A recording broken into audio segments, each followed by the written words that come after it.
The clock read 2:42 p.m. when Ben Carter's world shattered. His foot slammed the brake as the sedan ahead spun out of control, crashing into a utility pole with a sound that split the afternoon open. Metal folded, glass exploded. Then, silence, broken only by the hiss of a dying engine and the smell of gasoline spreading across hot asphalt. Ben sat frozen.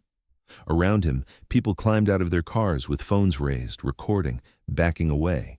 No one moved toward the wreckage. Through the cracked windshield, he saw her. A woman slumped against the driver's seat, blood streaking her face, lips moving soundlessly. "Help me." Two words shaped by desperation. Behind her, a small hand pressed against the rear window. 2:43 p.m. 17 minutes until the interview that would save his daughter from poverty. 17 minutes to choose. Ben opened his door and ran toward the smoke while everyone else ran away. In that moment, he lost everything he'd fought for, never knowing the dying woman whose lips formed those silent words held the power to give him his future or destroy him completely.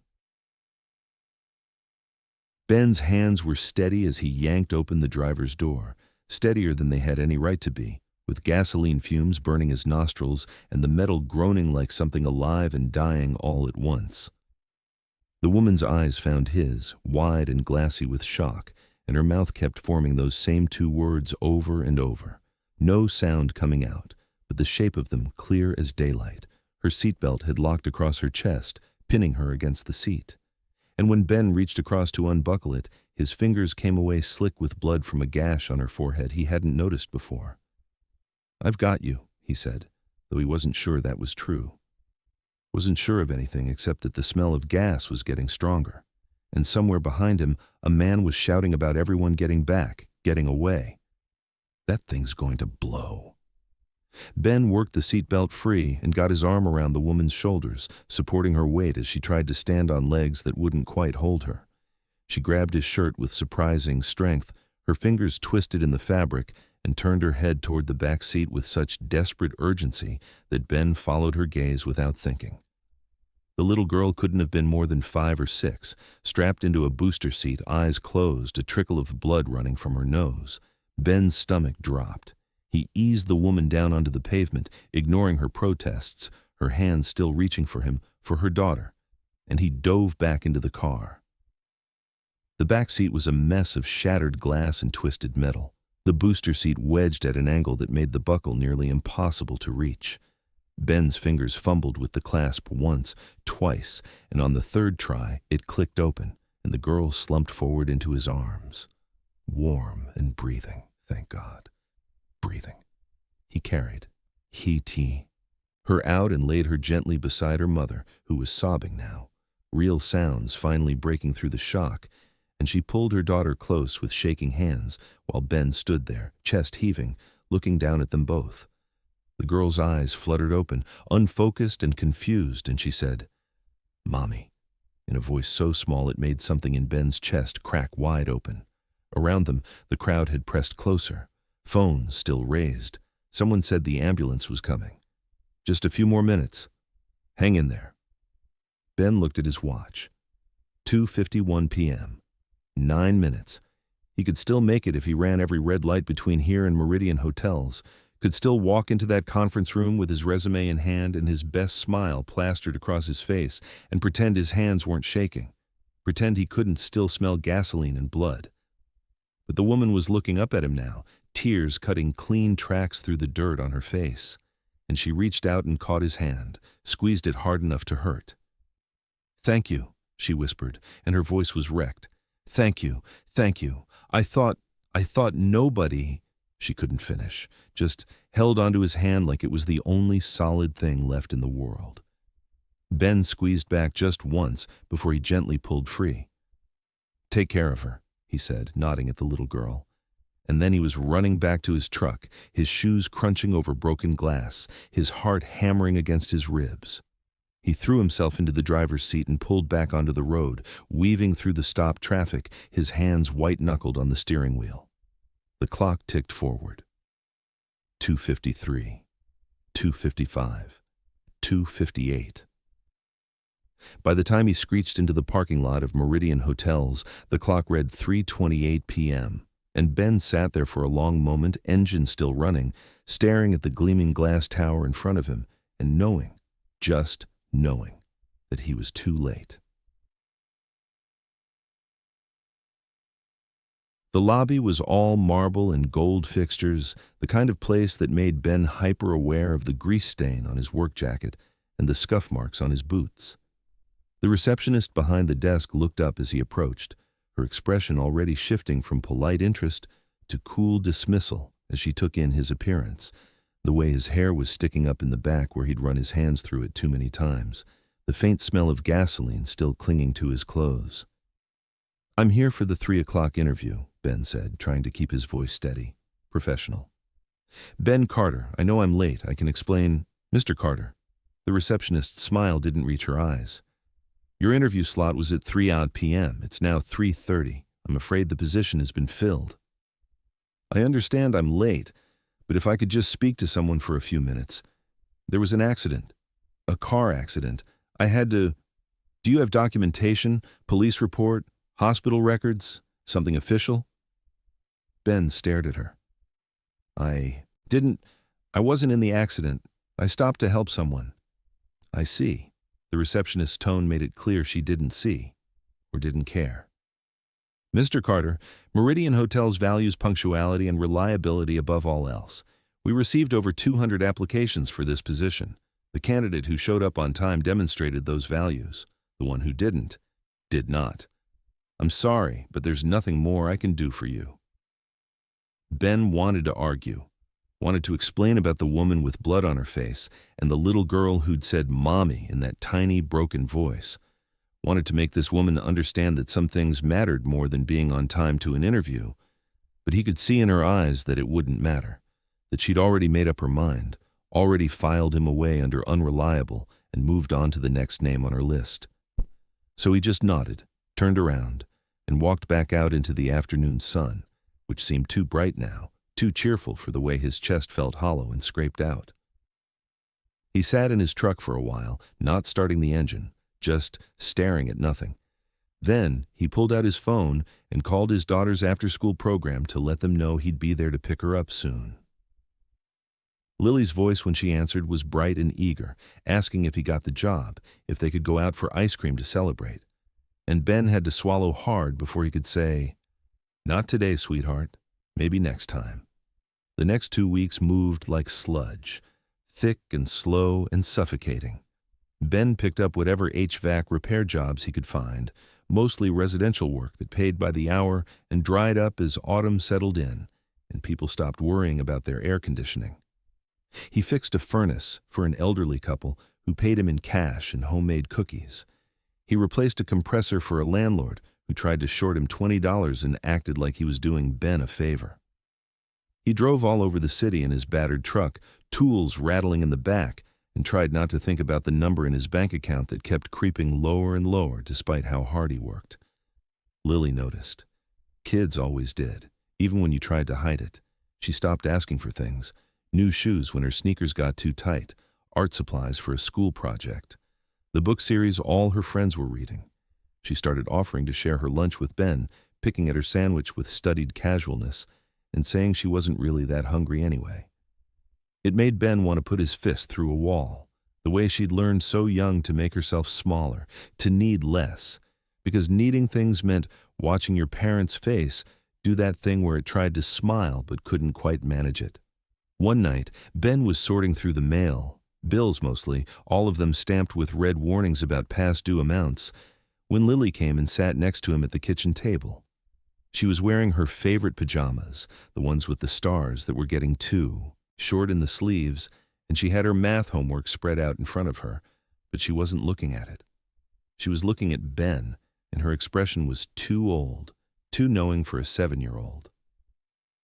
"Dad," she said quietly, "are we going to be okay?" Ben put down the electric bill he'd been staring at without really seeing and pulled Lily into his lap, even though she was getting too big for it, even though his back protested after a day spent crawling around in crawl spaces. "Yeah, baby," he said into her hair, which smelled like the cheap shampoo they bought in bulk. We're going to be okay. I promise. It was the kind of promise you made even when you weren't sure you could keep it. The kind parents had been making since the beginning of time. Lily nodded against his chest, and Ben held her until her breathing evened out and she'd almost fallen asleep. And then he carried her to bed and tucked her in and stood in the doorway for a long time, watching her sleep and trying to figure out how he was going to pay rent next month. The answer came 3 days later in the form of a phone call from a number Ben didn't recognize. He almost didn't answer. Too many creditors calling lately. Too many conversations that started with artificial politeness and ended with thinly veiled threats. But something made him pick up on the fourth ring. Hello? Is this Ben Carter? A woman's voice, hesitant, slightly rough around the edges. The man who helped at the accident on Route 12 2 weeks ago? Ben's hand tightened on the phone. Yeah, that's me. Oh, thank God. The relief in her voice was palpable, genuine. I've been trying to find you. The police wouldn't give me your information, privacy laws or whatever. But I got the traffic camera footage and tracked down your license plate. And I'm sorry, I know this sounds creepy. I just really needed to thank you properly. You saved our lives. You don't need to thank me, Ben said automatically. I'm just glad you're both okay. Your daughter, Harper, her name's Harper, and she's fine. Completely fine, thanks to you. Concussion and some bruising, but the doctor said if she'd been in that car any longer. The woman's voice cracked, went quiet for a moment. When she spoke again, it was steadier, more controlled. My name is Rachel Hayes, and I know this is probably strange, but I'd really like to meet you in person, to thank you properly, and to ask you something. They met 2 days later at a coffee shop downtown, the kind of place with exposed brick and overpriced lattes and baristas with elaborate tattoos. Ben got there early, ordered a black coffee he didn't really want, and sat at a table by the window, watching people pass by on the sidewalk outside. When Rachel walked in, he almost didn't recognize her. The woman from the accident had been covered in blood and tears and broken glass. But this woman was put together in a way that spoke of money and power, her dark hair pulled back in a sleek ponytail, her clothes expensive but understated. She spotted him immediately, though, and her face softened into something grateful and a little overwhelmed. Ben, she said, sliding into the chair across from him. Thank you for coming. I wasn't sure you would. You said you wanted to ask me something. Rachel smiled at his directness. I did. But first, I need to properly thank you for what you did. The doctor said another 2 minutes and the smoke inhalation would have... She stopped, shook her head. You risked your life for strangers, and I need you to know that means something, that it meant everything. Ben shifted in his seat, uncomfortable with the weight of her gratitude. Anyone would have done the same thing. No, Rachel said firmly, they wouldn't have. There were 40 people standing there with their phones out, and not one of them moved. Just you. She paused, studying his face. You look tired. It's been a long couple of weeks. Because of the interview you missed. It wasn't a question. Rachel's expression shifted, became something sharper, more intent. I did some research on you too. I hope you don't mind. I found out you were supposed to interview for a position at Meridian Hotels that day, and that you didn't get it because you were late, because you stopped to help us. Ben's jaw tightened. That's not your fault. It's not yours either, but it happened anyway. And now you're struggling because you chose to do the right thing, and that's... Rachel made a frustrated gesture, like she was trying to catch hold of the right words. That's not okay. So I want to help. I want to make this right. I don't need charity. It's not charity. It's a debt, one I can actually pay. Rachel leaned forward, her eyes bright with something that looked like determination. Ben, what if I told you that you could still get that job, that I could make one phone call and get you another interview? Ben frowned. How would you, because my father owns the company that owns Meridian Hotels, Hayes Property Group, we're the majority stakeholder. The coffee shop seemed to go very quiet around them, or maybe it was just that Ben's ears were ringing, his brain trying to process what Rachel had just said. The woman he'd pulled from a burning car, the woman whose daughter he'd carried to safety while gas fumes choked the air, was the daughter of Richard Hayes. The Richard Hayes whose face was on the business section of the newspaper half the time, whose real estate empire stretched across 6 states. Ben started, then stopped. That's a lot, I know. Rachel's smile was wry, self-deprecating. I don't usually lead with that information. Kinda kills the getting to know you process when people find out your dad could buy and sell them twice over before breakfast. But in this case, it means I can help. My father respects my judgment. If I tell him you deserve another shot at that interview, he'll make it happen. Why would you do that? Ben asked, and he heard the suspicion in his own voice. Couldn't quite help it.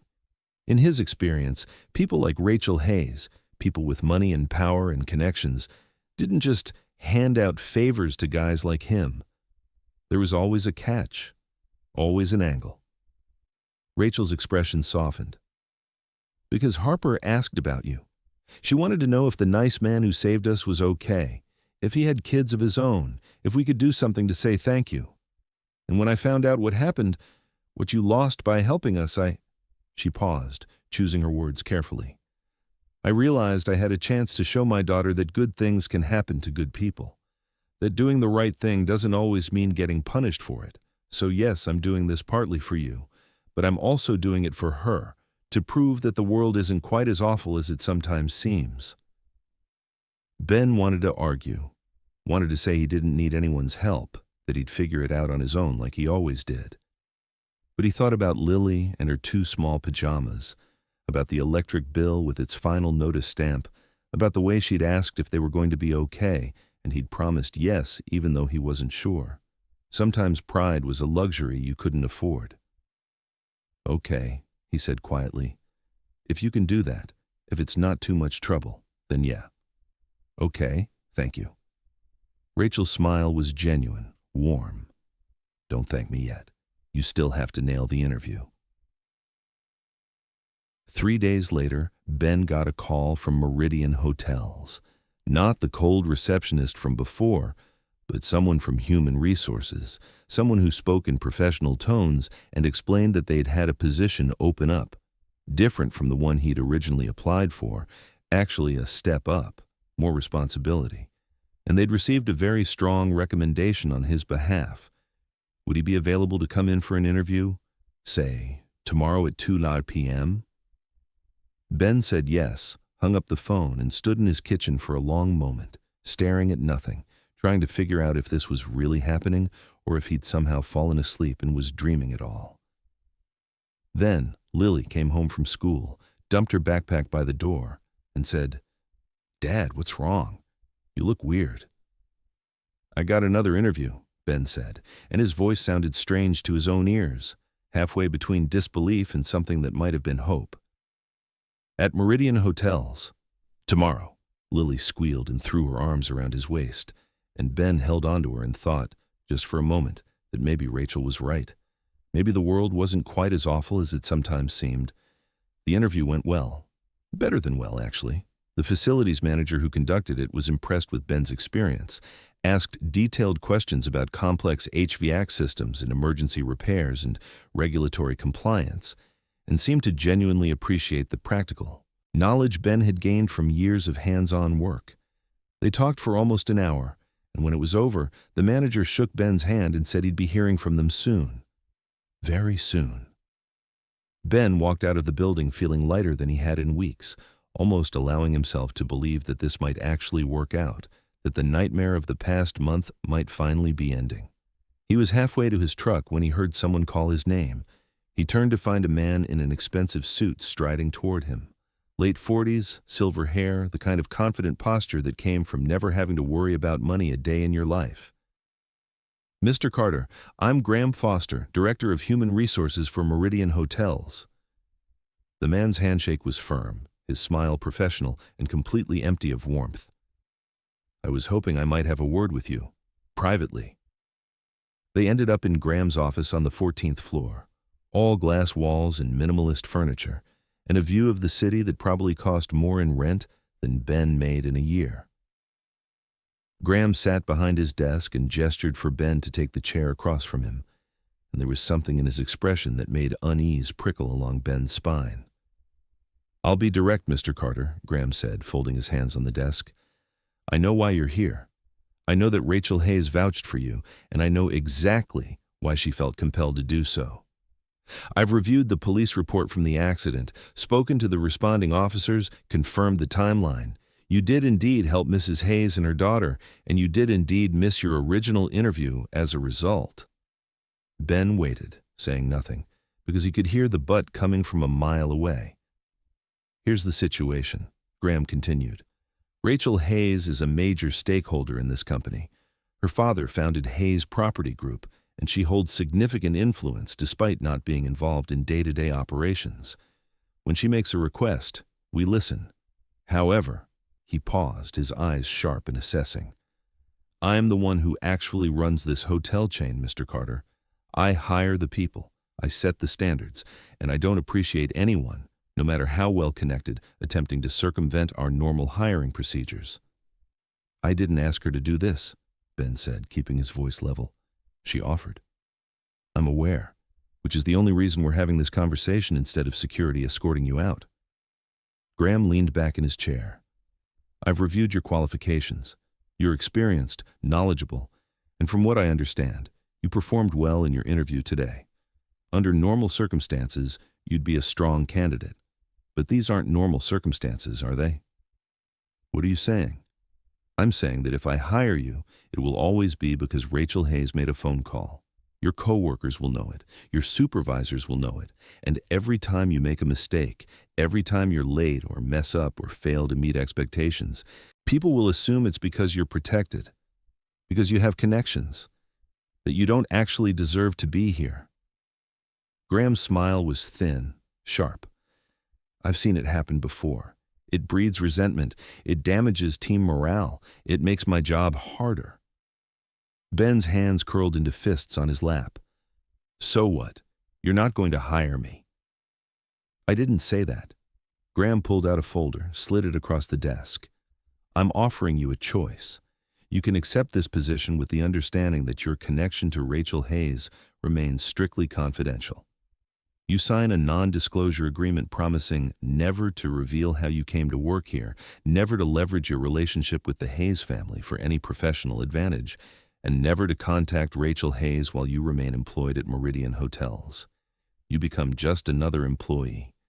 No special treatment. No exceptions. He paused. Or you walk away right now, and I'll personally ensure you receive a generous severance package, $50,000 cash, enough to get you through the next few months. Find another position elsewhere. Ben stared at the folder like it was a snake that might bite him. You want me to pretend I don't know her? To cut off contact completely? I want to protect the integrity of this organization. If you're as qualified as you claim, you'll have no problem succeeding on your own merits. If you're not, well, at least Rachel Hayes will never know that her charity case failed. The words hit like a physical blow, designed to humiliate and diminish. Ben looked up at Graham Foster's perfectly composed face and understood suddenly and completely that this wasn't about protecting the company or maintaining standards. This was about power. About a man who didn't like being told what to do, even by the people who technically owned the company he ran and who'd found a way to reassert his control. You're asking me to lie, Ben said quietly. To take this job under false pretenses and spend every day looking over my shoulder, wondering if someone's going to find out the truth and use it against me. I'm asking you to earn your place like everyone else, to prove that Ben Carter, the employee, is worth just as much as Ben Carter, the man who saved Rachel Hayes' life. Graham's expression didn't change. What you did for her was noble, Mr. Carter, truly. But nobility doesn't pay the bills, does it? And I suspect a man in your position, single father, mounting debts, limited prospects, can't really afford to turn down either of the options I'm offering you. He was right. That was the worst part. Graham Foster was absolutely right. Ben needed this job, or he needed that money. And either way, he needed to swallow his pride and take what was being offered, because Lily was at home right now, probably doing her homework at the kitchen table, probably wearing those too small pajamas, probably trying not to think about whether they'd have enough for groceries this week. He could feel the weight of that responsibility like a physical thing pressing down on his shoulders, making it hard to breathe. Ben stood up slowly, carefully, like he was moving through water. He looked at the folder on the desk, at Graham Foster's expectant face, at the city spread out below them through the glass walls, all those people living their lives, completely unaware that up here on the 14th floor, a man was being given a choice between his dignity and his daughter's future. "No," Ben said. Graham's eyebrows rose slightly. "No? I'm not signing your NDA, and I'm not taking your money." Ben's voice was steady now, certain. "You're right that I need this job. You're right that I'm desperate.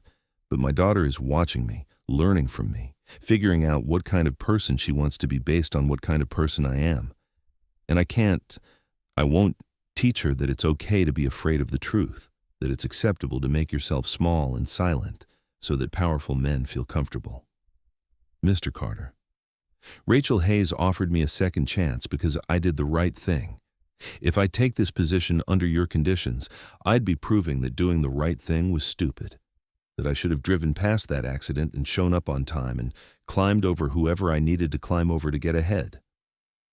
Ben turned toward the door, then paused and looked back. "Is that really the lesson you want me teaching my kid?" Graham's expression had gone cold, shuddered. "You're making a mistake." "Maybe," Ben said, "but at least it's my mistake.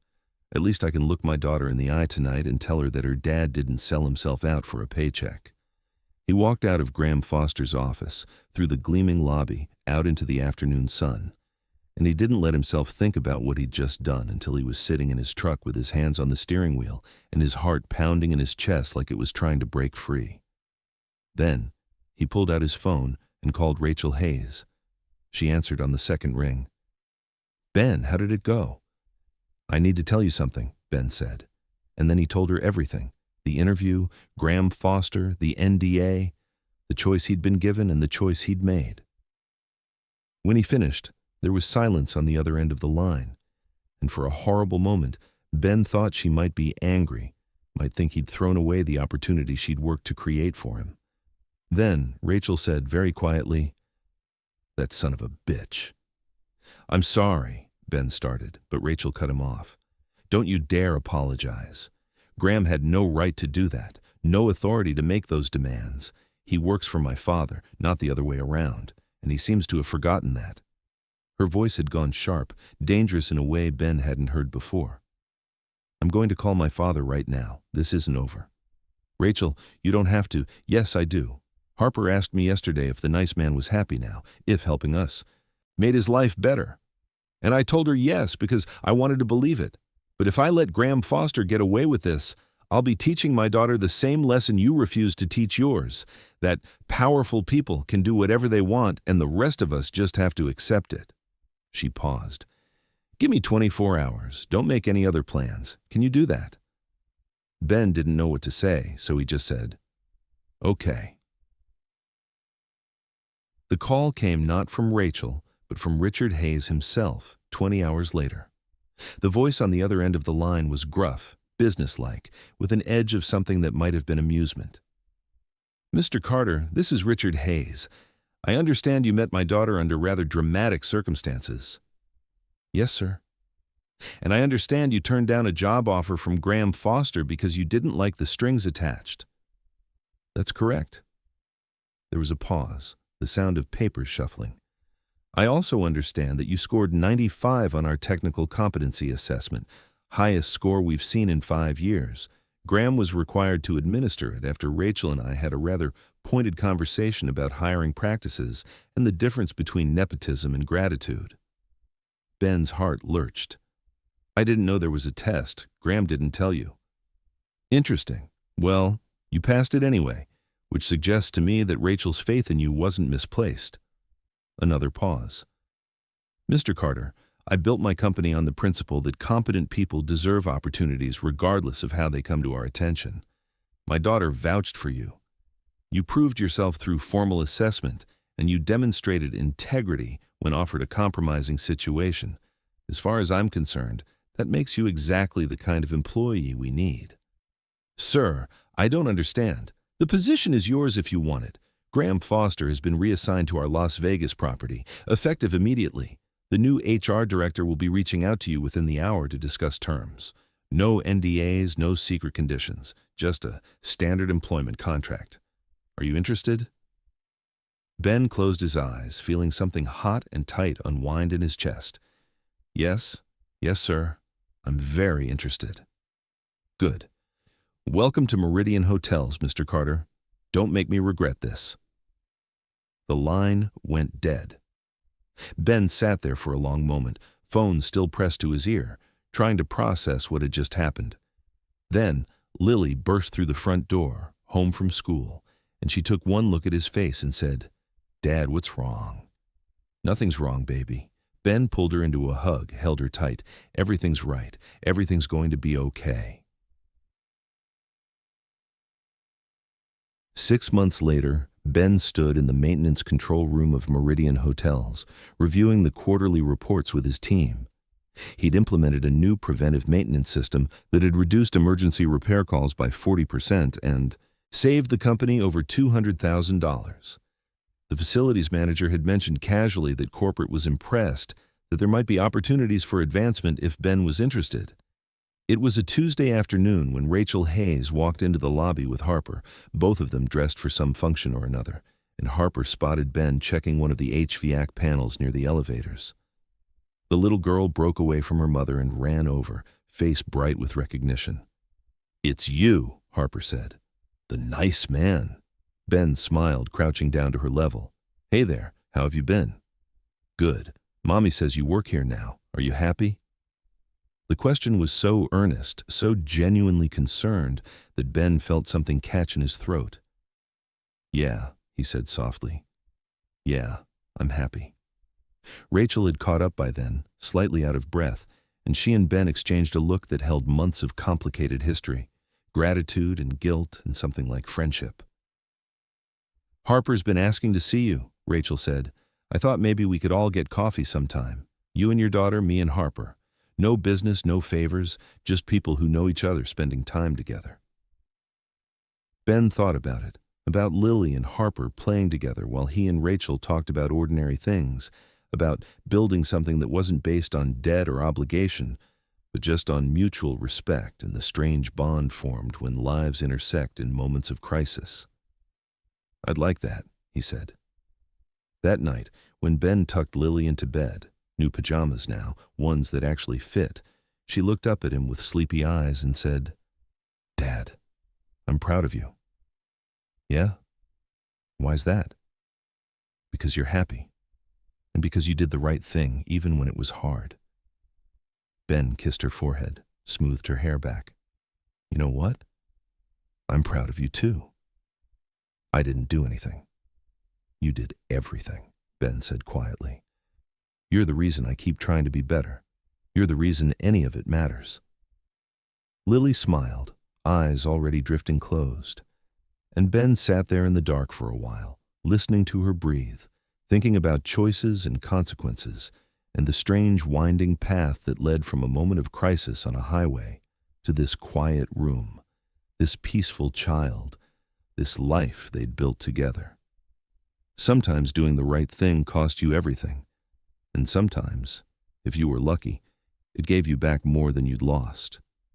The trick was having the courage to choose it anyway, even when you couldn't see what waited on the other side.